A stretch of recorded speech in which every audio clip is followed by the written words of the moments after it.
Bienvenue Alic. Aujourd'hui, on plonge dans un sujet euh, vertigineux, la conscience. Comment elle se relie au monde physique et à notre cerveau, le fameux et très complexe problème corps-esprit. Un vrai casse-tête philosophique et scientifique. Exactement. Et pour débroussailler ça, on s'appuie sur un article qui met face à face deux grandes idées. Le dualisme, où l'esprit est distinct de la matière, et l'épiphénoménisme, où il n'en serait qu'un reflet passif. Deux visions radicalement opposées. Oui, et l'article les confronte à ce que disent la science moderne, mais aussi les sagesses anciennes.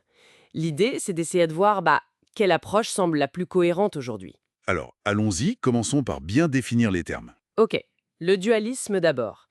C'est l'idée assez intuitive finalement que l'esprit, la conscience, c'est quelque chose de différent de la matière. Ça pourrait même agir sur elle. Ce qui impliquerait que la physique seule ne peut pas tout expliquer de la réalité. Il y aurait autre chose. C'est ça. Et à l'autre bout du spectre, on a l'épiphénoménisme. Là, c'est une position matérialiste, disons, pure et dure. Tout à fait. Seuls les événements physiques ont un vrai pouvoir causal. Et la conscience dans tout ça, elle existe, oui, elle est produite par le cerveau, mais elle serait passive. L'article utilise l'image de la fumée d'une usine ou de la vapeur d'une locomotive. Hmm, Une belle image, visible, mais sans effet sur la machine elle-même. Juste un sous-produit. Donc, la vraie divergence, c'est ça. La conscience a-t-elle un pouvoir d'agir, substance active ou phénomène passif? C'est le nœud du problème. Et la science moderne, elle nous aide à trancher. Eh bien, pas vraiment. Elle rend les choses peut-être même plus complexes en fait. Prends la physique quantique.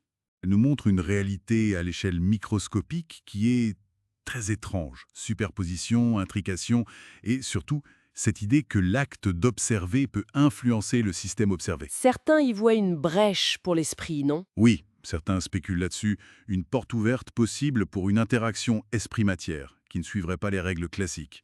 Mais attention, hein, ça reste très spéculatif.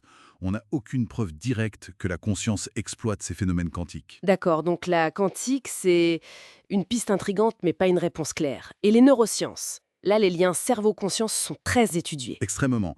Et les corrélations sont massives. Une lésion ici, un changement de comportement ou de ressenti là. Les drogues qui modifient la chimie cérébrale altèrent la conscience.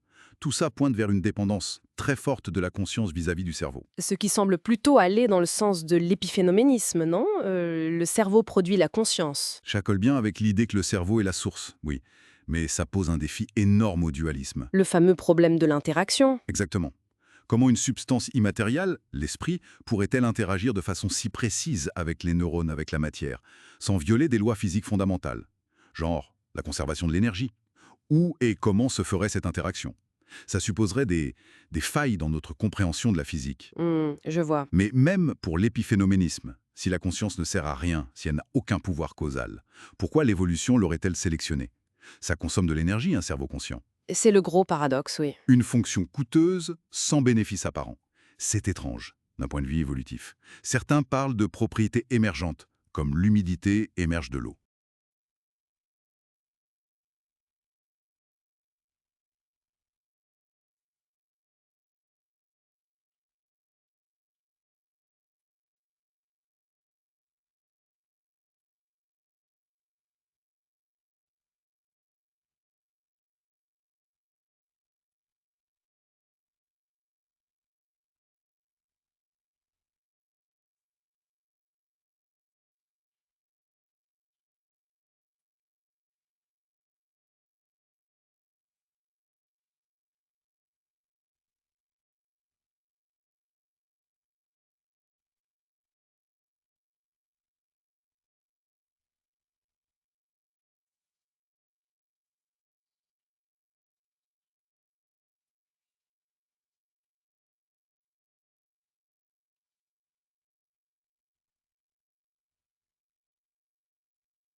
Ok. Mais la question clé reste Etinsé.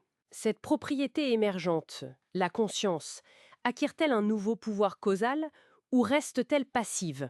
La théorie de l'émergence seule ne répond pas forcément.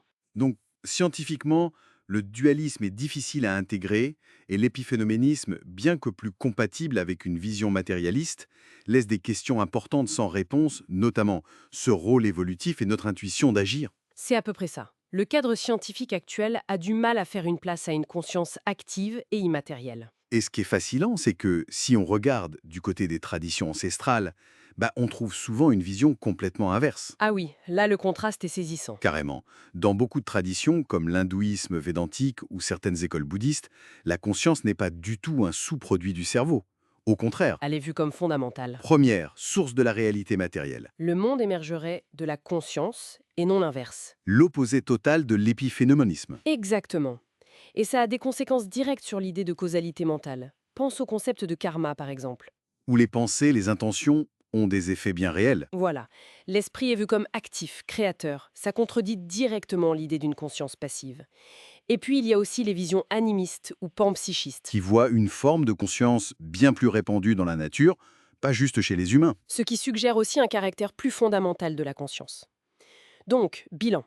Ces traditions valorisent énormément l'expérience subjective et voient la conscience comme active, interconnectée. C'est une opposition frontale à l'épiphénoménisme. Bon, alors, si on pèse le pour et le contre maintenant, le dualisme bute toujours sur ce problème de l'interaction étif. Comment ça marche concrètement sans violer la physique? C'est dur à tester scientifiquement. Et puis, cette forte dépendance au cerveau physique, ça reste un argument contre l'idée d'une séparation nette. Oui. Et l'épiphénoménisme, lui, bien que plus scientifiquement correct en apparence, il nous demande d'accepter des choses assez radicales, non? Très radical. D'abord, c'est hyper contre-intuitif. Tout notre vécu, notre sentiment d'être aux commandes, de prendre des décisions, tout ça serait une illusion, une sorte de film qu'on se raconte après coup. C'est déstabilisant comme idée. Ensuite, il y a ce paradoxe évolutif. Pourquoi développer un truc aussi complexe et coûteux s'il ne sert à rien? Et enfin, ça n'explique pas le ressenti lui-même. Pourquoi ça fait quelque chose de voir du rouge, de ressentir de la joie, les fameux qualia? S'ils n'ont aucune fonction, pourquoi existent-ils? Pourquoi ne sommes-nous pas juste des automates biologiques ultra complexes mais inconscients? Ça soulève une question fondamentale sur la nature même de l'expérience subjective. Tout à fait. Du coup, on se retrouve avec deux options principales, mais aucune n'est vraiment satisfaisante à 100%. C'est un peu ça le résumé. Le dualisme sauve notre intuition et fait écho à certaines traditions, mais il se cogne à la science et aux problèmes de l'interaction. Et l'épiphénoménalisme est plus aligné avec le cadre matérialiste dominant en science, mais il nie notre expérience la plus directe et pose de sérieux problèmes conceptuels comme l'évolution ou les qualia. Finalement, le choix entre les deux dépend beaucoup de ce à quoi on accorde le plus de poids, la méthodologie scientifique actuelle ou l'intuition et l'expérience vécue. Et bien sûr, comme tu l'as dit, il y a d'autres pistes, d'autres théories qui essayent de sortir de ce dilemme binaire, monisme neutre, panpsychisme, etc. Mais ça nous entraînerait encore plus loin. C'est une autre exploration, hein? En gros, le dilemme reste. La science peine à expliquer comment une conscience pourrait être active, tandis que notre intuition et de nombreuses traditions affirment cette activité sans pouvoir en prouver le mécanisme scientifiquement. On tourne un peu en rond. Et peut-être une dernière pensée, un peu pour provoquer. Et si le problème venait de la question elle-même?